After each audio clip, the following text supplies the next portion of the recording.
Hey everyone, this is Michael again, and welcome to the Smackdown review. Smackdown tonight was from the Target Center in Minneapolis, Minnesota. And Smackdown tonight, I thought it was a okay show, in my opinion. Wasn't great by any means, but it was okay. But tonight on the show, we saw another first round triple threat match in the Women's United States Championship Tournament. It was Tiffany Stratton, Miss Money in the Bank, versus Elektra Lopez and Naomi. We also saw Bianca Belair in action, and she had taken on Piper Niven.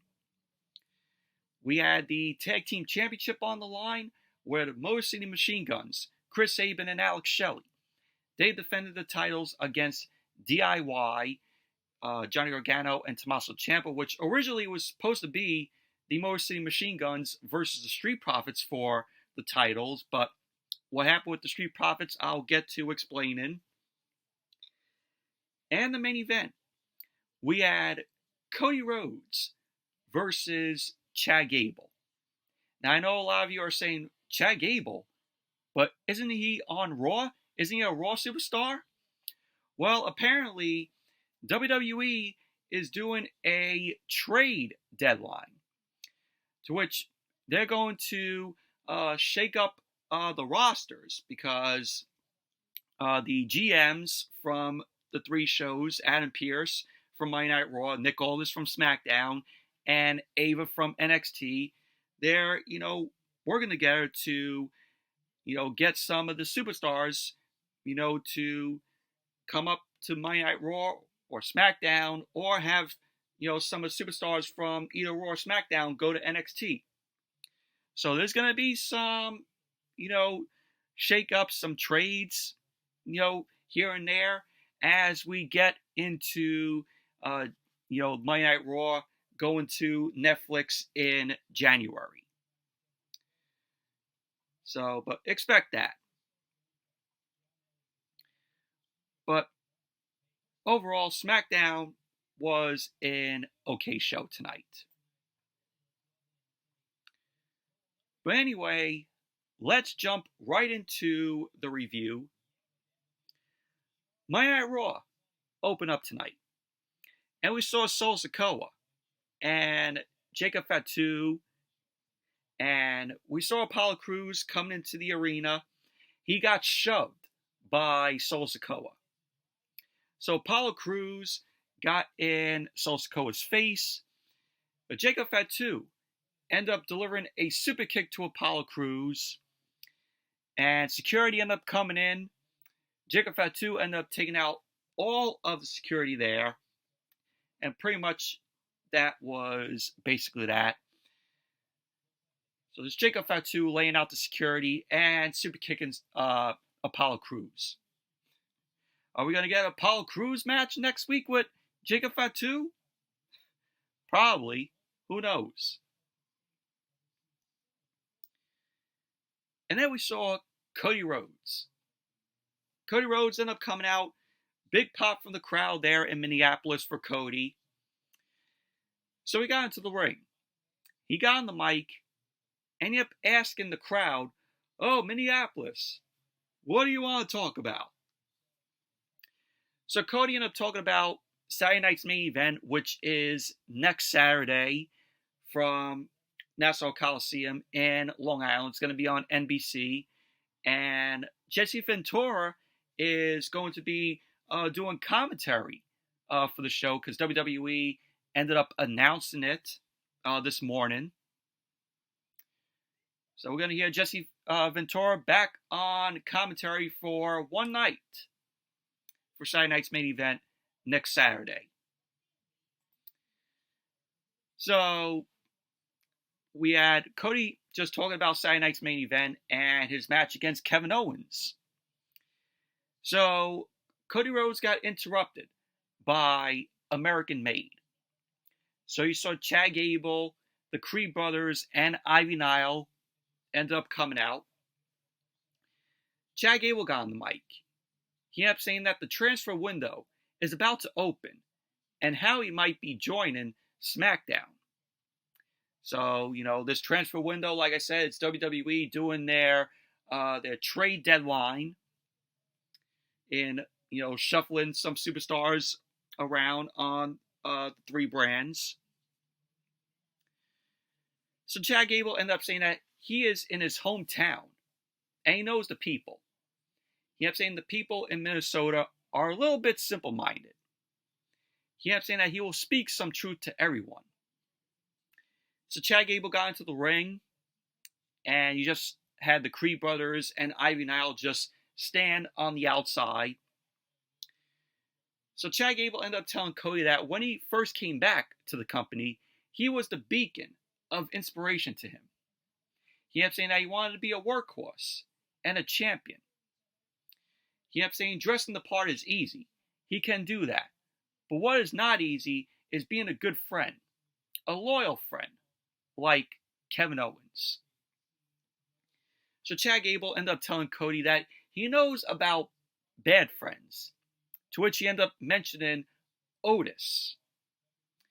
Gable ended up saying that Otis left him high and dry, the same way Cody left Kevin Owens high and dry. He ended up saying that Cody is a bad friend. But Chad Gable ended up saying that he also found out that Cody is the definition of superficial. So Cody started laughing at Chad Gable, to which Chad Gable ended up telling Cody that all he thinks about is what everyone thinks about Cody. So Chad Gable ended up saying that Cody even went as far as to team with Roman Reigns, and he would never do that. Chad Gable ended up telling Cody what, Cody has coming for him, and that he deserves it.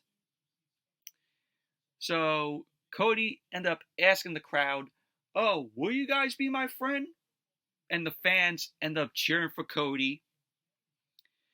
Cody ended up saying that he is disappointed that it is Chad Gable that is spewing this all. He ended up saying that he sees a lot of himself in Chad Gable. Cody ended up saying that Chad Gable was Shorty G.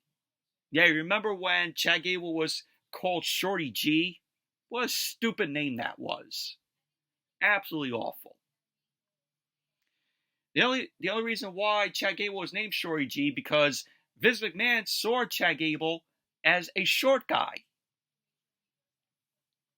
So this led the fans to chant in Shorty G to Chad Gable. So Cody ended up saying that Shorty G is looking at Stardust. Yeah, we all want to forget Cody Rhodes when he was Stardust. So Cody ended up saying that he knows all about what Chad Gable is going through. Cody ended up saying that Chad Gable has a lot to lose because what happens when Chad Gable fails again? Cody ended up saying that if you learned anything from WrestleMania 39 is that he could only look in the mirror. And what happens when you go for the end game and you don't get it? So Chad Gable ended up saying that he is supposed to be the leader for his group. And what will happen if he fails? Chad Gable ended up cutting Cody off. He ended up saying that if he didn't have his suit on, he would whip Cody's ass. So Cody ended up asking Chad Gable, he would what? So Cody ended up telling Chad Gable to go talk to Nick Aldis and to ask him to go one-on-one with him later on tonight. So Cody ended up saying that he has Kevin Owens on his mind, and that is no good for Chad Gable. So Cody then dropped the mic, and Cody ended up going to the back, and that was basically that. But overall, I thought this was a good opening to SmackDown here. And, Chad Gable and, the Creed brothers and Ivy Nile, they, could be officially part of SmackDown. So that benefits for American Made. And then we saw Naomi. Naomi was backstage and she was talking with Bianca Belair. Naomi ended up telling Bianca that she will have to get through her match first. So in came Chelsea Green and Piper Niven. as Naomi ended up walking off, Chelsea ended up telling Bianca that she must be relieved now that War Games is over, because she can now focus on finding out who took out Jade Cargill. So Bianca ended up accusing Piper Niven of taking out Jade Cargill. So Piper Niven ended up calling out Bianca, saying, "Oh, I did not attack Jade Cargill." So Bianca ended up hitting Piper Niven in the face, and she ended up shoving Chelsea Green. So we had Piper Niven and Chelsea Green. They started double teaming up on Bianca, taking Bianca down. And pretty much that was basically that. Of course, this led to the match later on, Bianca Belair versus Piper Niven. So that was that. And then we had the first match of the night, which was the first round triple threat match for the Women's United States Championship Tournament. Of course, the winners will go to the semifinals next week, and the winners will face off at Saturday night's main event, and the winner will become the first ever Women's United States Champion at Saturday night's main event next Saturday. So we had Tiffany Stratton, Miss Money in the Bank, versus Elektra Lopez versus Naomi. And this was a boring match, in my opinion. But Tiffany Stratton, this was in her, her home state. And she got a pop from the crowd here because, of course, it was in her home state of Minnesota. So the match got underway. Elektra Lopez ended up delivering some right hands to both Naomi and Stratton. We had Elektra Lopez end up delivering a big boot onto Naomi. She did a drop kick onto Stratton. She ended up going for the cover, and Stratton ended up kicking out. Elektra delivered a knee to Naomi, and she ended up, taking Naomi to the outside. We had Tiffany Stratton deliver a shoulder tackle to Elektra Lopez. She ended up running to the ropes, and she ended up landing a drop kick to Elektra. Stratton ended up going for the cover, and Elektra Lopez ended up kicking out. Naomi got on the ring apron, and she ended up kicking Stratton onto the side of her head. Naomi then ended up climbing to the top rope, and she delivered a crossbody onto Stratton. Naomi ended up getting up, and she ended up delivering a double stunner to both Elektra and Stratton. And so Stratton and Elektra Lopez end up falling to the outside. And this match was commercial free. So we got to see this match in full without any commercials. So Naomi ended up going for a suicide dive, but Stratton delivered a right hand to Naomi. So both women were on the ring apron. Stratton delivered a double stomp onto Naomi. She got into the ring, and Stratton ended up delivering a snap suplex onto Elektra. So Stratton ended up going for the cover. Elektra ended up kicking out. Stratton ended up going for a slam to Elektra, but Elektra ended up rolling Stratton up, and Naomi ended up breaking up the pin. So we had Naomi end up delivering the rear view onto Stratton, which you all know how much I don't like that rear view that Naomi does. It looks absolutely awful. So Naomi ended up slamming Elektra face first onto the canvas. So out came Candice LeRae. Candice LeRae was on the ring apron, but Naomi ended up knocking LeRae down. Naomi delivered the split-legged moonsault onto Elektra. She went for the cover, but Stratton delivered a swanton onto Naomi. Thought that was nice by Stratton there. So Stratton ended up throwing Naomi to the outside. Stratton ended up climbing up to the top rope, and she ended up delivering the prettiest moonsault ever onto Elektra Lopez. She ended up going for the cover, and there you go. Tiffany Stratton ended up winning the match, and she is now moving on to the semifinals of the Women's United States Championship tournament. But overall, boring match this was. But Stratton got a win in her home state. And then we had Byron Saxton.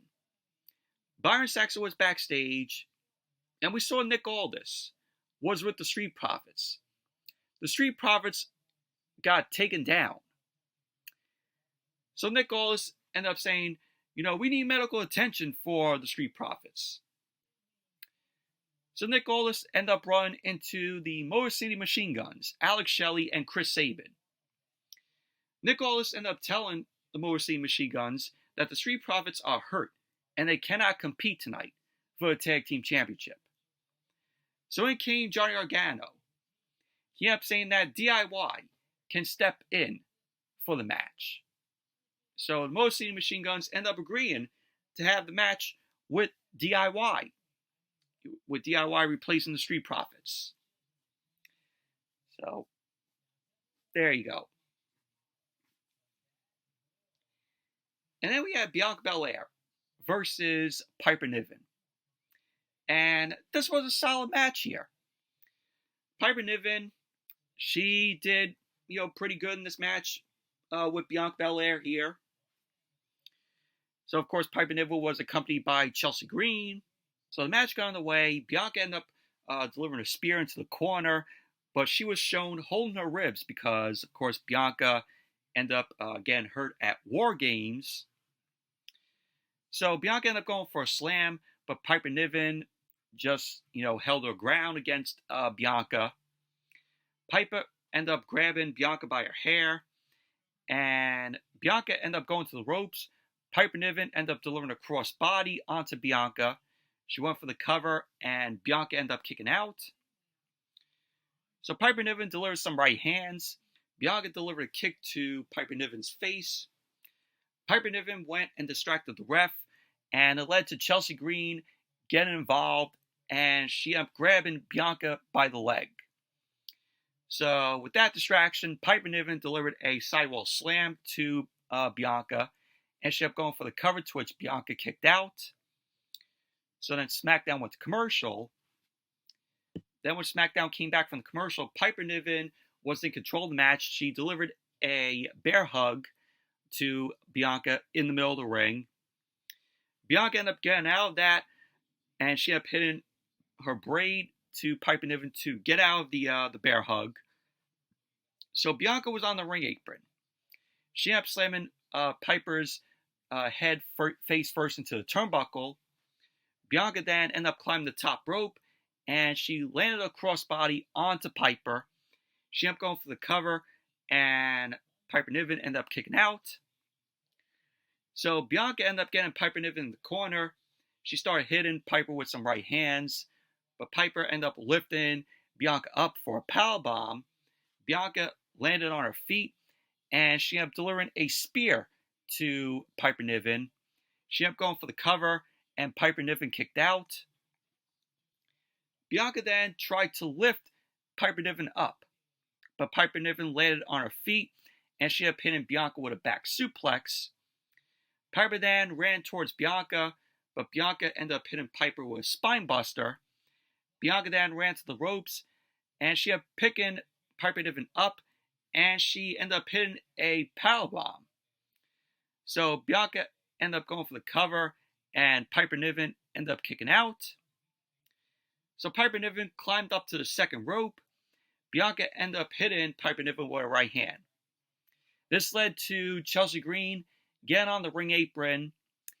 Bianca then threw Chelsea Green into the ring the hard way. So Bianca went back to Piper Niven. She picked up Piper, and she ended up landing the KOD, the Kiss of Death, throwing Piper Niven onto Chelsea Green. So this led to Bianca ended up going for the cover, and there you go. Bianca Belair ended up winning the match. Overall, solid match this was from Piper Niven and Bianca Belair. And then as SmackDown came back from the commercial, we saw Bianca Belair walking backstage. And in the background, we saw Dominic Mysterio. He was talking to Nick Aldis. So that has a sense with the trade deadline. Maybe we get Dominic Mysterio on SmackDown, and maybe, Jaden McDonough will be coming to SmackDown as well. Who knows? But if that's the case, I see the whole Judgment Day, being split by the end of the year. And when Rhea Ripley defeats Liv Morgan for the Women's World Championship, I think that's where we're going to get, the breakup of the Judgment Day. But Balor and McDonough, they have to lose the World Tag Team titles. So when they lose those World Tag Team titles, we're going to get that breakup of the Judgment Day. So Naomi ended up telling Bianca that it feels good to get her hands onto Piper Niven. Bianca ended up telling Naomi that it did, but she saw a match earlier, and she is sorry. So in came Byron Saxton. Byron Saxton ended up telling Bianca that he saw Piper Niven sit in that gorilla position 2 weeks ago, and she did not attack Jade Cargill. So Bianca ended up telling Byron Saxton that she doesn't know who attacked Jade Cargill. But when she does find out, it's over. So that was what Bianca had to say. But before I move into the rest of the show, just wanted to talk about more of the transfer window, the trade deadline that WWE is doing. It says the WWE transfer window is open. Superstars from all three brands can move between shows. This is coming from WrestleView.com.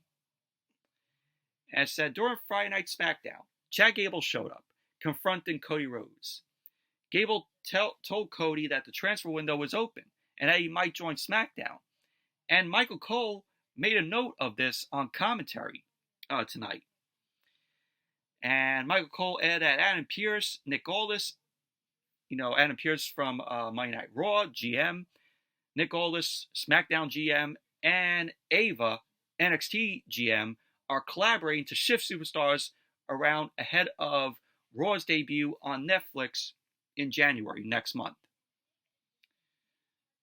So that's pretty much, happening. And then another news that I want to talk about is Michael Cole and Corey Graves tonight. They confirmed that Bronson Reed, Tonga Loa, and Jimmy Uso are out because of the injuries that they suffered in War Games. So Bronson Reed, he is out with a broken foot, and he's having surgery next week for it. Tonga Loa is out indefinitely because he suffered a torn bicep and he had surgery. And Jimmy Uso is also out with a broken toe. He is out indefinitely as well. So yeah, I want to get this news out. That's concerning Bronson Reed, Tonga Loa, and Jimmy Uso. And of course, there is no word on how long these three are going to be out. No word from WWE yet. So hopefully we get that news soon on how long Bronson Reed, Tonga Loa, and Jimmy Uso will be out of action for. Getting back into the review, we had Shinsuke Nakamura. Shinsuke Nakamura ended up coming out. Of course, he's the new United States champion. And I really enjoy Nakamura's, new presentation. I think it is great. And I think, he deserves this new presentation. So Nakamura got into the ring. And out came L.A. Knight yeah. So he got on the mic. He ended up telling the crowd, let me talk to you. And that the megastar is in the building. Now he ended up telling Nakamura that he is the sorriest example of a United States champion. He then told Nakamura that he is not the real deal, and the real deal is looking at him right now. He ended up saying that he sees him standing in the ring holding something that belongs to him. So now he ended up telling Nakamura that he wants his rematch for the United States Championship, and he wants it now. So now he ended up saying that he will get what he wants. So this led to Andrade end up coming out. So Andrade began to talk, but he got cut off by Knight. He ended up saying that Nakamura is in debt, and he is here to collect. So Andrade got on the ring apron. Tama Tonga was out there, and he tripped Andrade up. Jacob Fatu got into the ring, and he attacked Knight from behind. Sikoa then got on the ring apron, and he looked at Nakamura. And Nakamura, he began to let out some black mist. I guess Nakamura was going to mist someone there. I guess he was looking to mist Sikoa. But of course, that wouldn't happen because Sikoa is a heel and Nakamura is a heel. So the Bloodline looked at Nakamura, and Nakamura backed out of the ring with that black mist still oozing out of his mouth. So Knight got back to his feet. Sikoa ended up pinning Andrade and Knight with the Samoan Spike. Jacob Fatu then put the Ula Fala around Sikoa's neck. Sikoa then got on the mic. He ended up telling for anyone who thinks that the Bloodline is finished or weak, he dares them to step up. He ended up saying, this is what will happen if you do. And the Bloodline will take your ass out every single time. Sikoa ended up saying that he is tired of people not taking him seriously, of people thinking that he is a joke. But Sikoa ended up saying that he is still their tribal chief. He ended up saying that he is still the head of the table, and he still has the Ula Fala. He ended up saying that everyone will acknowledge him. So, of course, Sikoa ended up doing, Minneapolis, acknowledge me. So then Sikoa dropped the mic, the Bloodline raised their fingers in the air, and that was basically that. But overall, I thought this was a decent segment here. And then we saw Johnny Gargano and Tommaso Ciampa, DIY. They were preparing for the match against the Motor City Machine Guns. Ciampa ended up telling Gargano that he didn't forget what he told him last week. And he still did not get an answer for last week.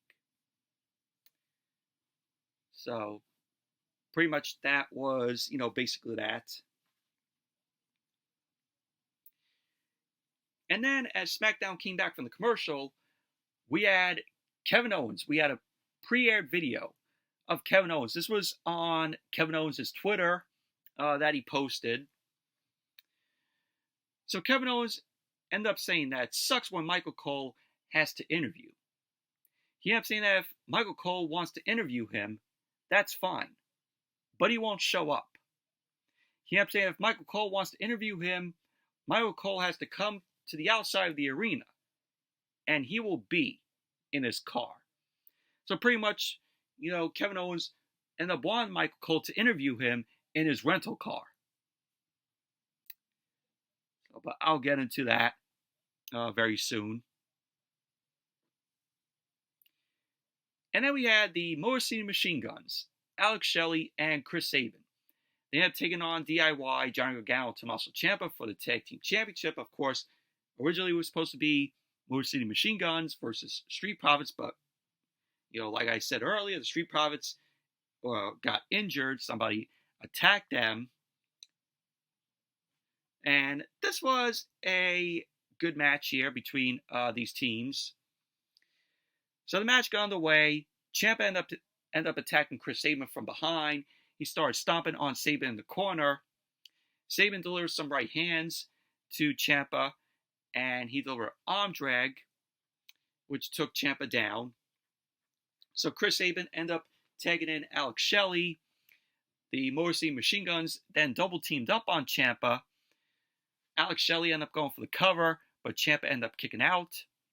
Shelley then grabbed Ciampa. Ciampa came back and delivered a chop to Shelley. So Gargano ended up tagging in. We had a armbar locked in from Gargano on Shelley, and Ciampa ended up taking himself back in. We had Ciampa deliver a chop to Shelley's chest. So Gargano and Ciampa were arguing in the ring. Chris Sabin was then tagged in.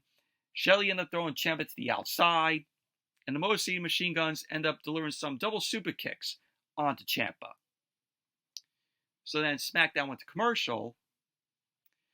Then when SmackDown came back from the commercial, Ciampa ended up going for a big boot onto Shelley, but Shelley ducked, and Ciampa ended up delivering the big boot to Gargano by mistake.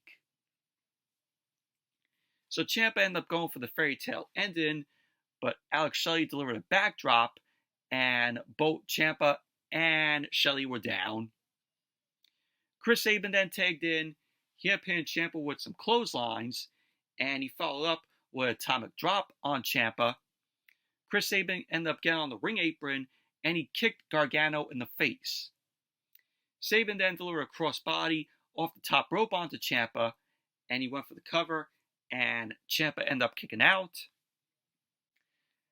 So, at the end of the match, we had Ciampa end up arguing with Gargano, and he ended up pushing Gargano. Gargano then pushed Ciampa. Ciampa ended up telling Gargano that DIY is dead. And Gargano ended up telling Ciampa that he will do it himself. So Chris Sabin ended up tagging in. Ciampa then ended up grabbing a steel chair, and he got into the ring with the chair. So the ref was distracted with Ciampa. All of a sudden, Gargano low-blowed Chris Sabin, his friend that he'd known for years. So Alex Shelley looked at Gargano. Gargano ended up hitting Shelley with a super kick. Gargano then ended up laughing. Ciampa was then tagged in. And so DIY ended up delivering the meat in the middle to Alex Shelley. So Ciampa ended up going for the cover. And there you go. DIY ended up winning the match. And they are your new tag team champions. And I wasn't expecting Gargano to turn heel and, be with Ciampa. I thought we were going to get, a Ciampa and Gargano feud, on the main roster. But that was a nice swerve there. Was expecting Gargano to turn as well. So now we're going to get a heel DIY as the tag team champions, which I am looking forward to. But the Motor City Machine Guns only held the tag team championship for only 42 days. So really, we'd like to see where they go with DIY being the tag team champions now. But overall, good match it was between DIY and Motor City Machine Guns. Like I said, wasn't expecting that turn coming from Johnny Gargano. And then as SmackDown came back from the commercial, DIY was shown celebrating backstage. Candice LeRae, of course, Gargano's wife, ended up celebrating with the both of them. So we saw that. And then we had Michael Cole interviewing Kevin Owens. Michael Cole went to the outside of the arena. Kevin Owens ended up telling Michael Cole to get in his rental car. Michael Cole ended up getting into the car.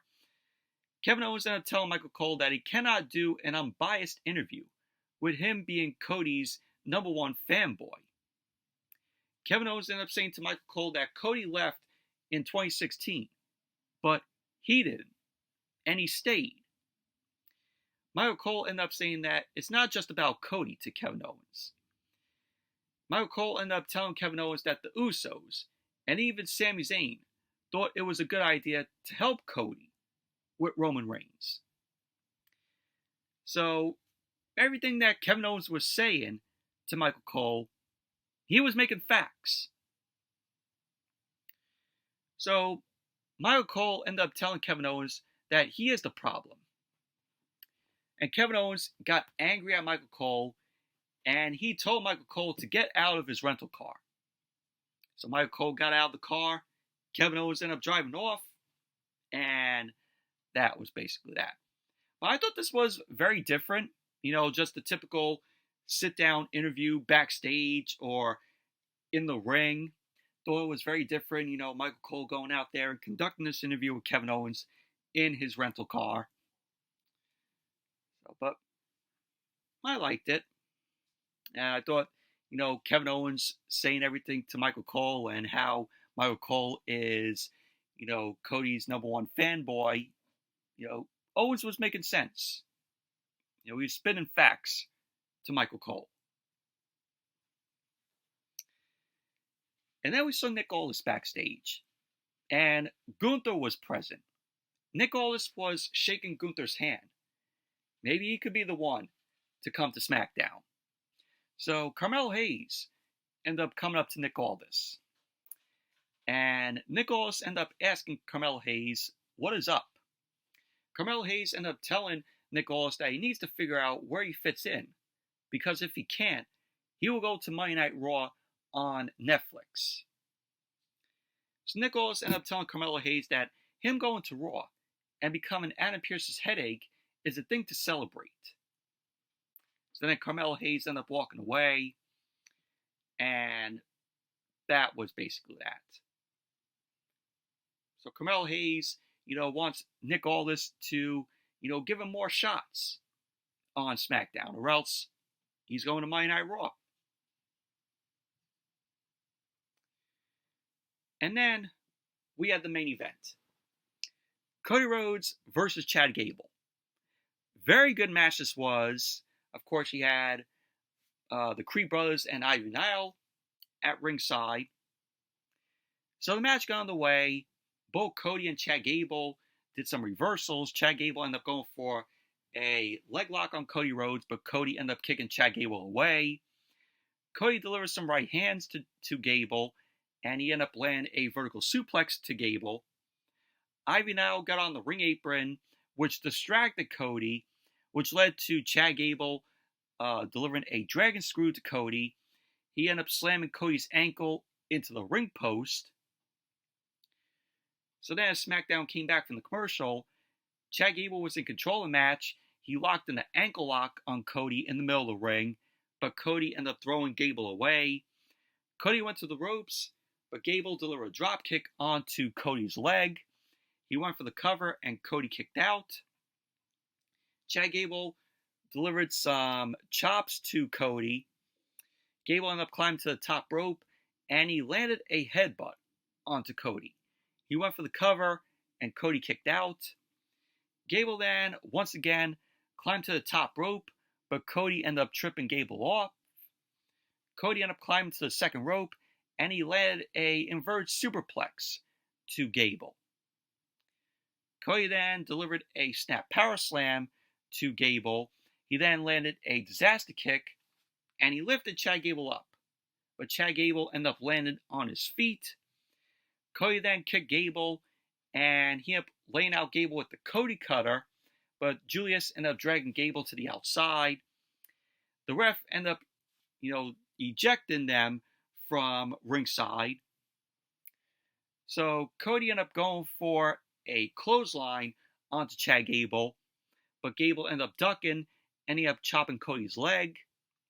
Gable then removed Cody's boot, and he got Cody in the ankle lock. Cody then dragged Gable, and he kicked Gable face first into the turnbuckle. Cody then ended up climbing the top rope, and he landed the Cody cutter on Gable. He then dragged Gable.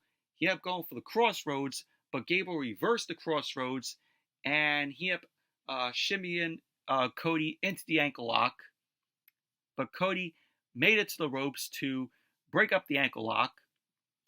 Gable then ended up landing a German suplex to Cody. Gable ended up going to the top rope. He went for the moonsault, but Cody moved out of the way. Gable landed on his feet. Cody then ended up hitting Gable with the Cody cutter. He then ended up going for the cover, and there you go. Cody Rhodes ended up winning the match. Post-match, Kevin Owens got into the ring. Cody Rhodes stepped on Cody's injured foot, but officials ended up coming in to break it up between Owens and Cody. So Cody was in a corner and Owens was in the other corner. Cody ended up jumping over the officials and he ended up beginning to hit Kevin Owens. Cody threw Owens to the outside and he landed a suicide dive onto Owens. So both Owens and Cody were fighting on the outside. Officials ended up trying to break things up between the both of them. And that was how SmackDown went off the air. Overall, good match it was between Cody Rhodes and Chad Gable here. The wrestling from both of them were very good. And, we got, a little hype for Owens and Cody's match, which we're going to see at Saturday night's main event next Saturday. So overall, SmackDown was an okay show tonight. But anyway, that's it for my review of tonight's SmackDown. Thank you all for watching.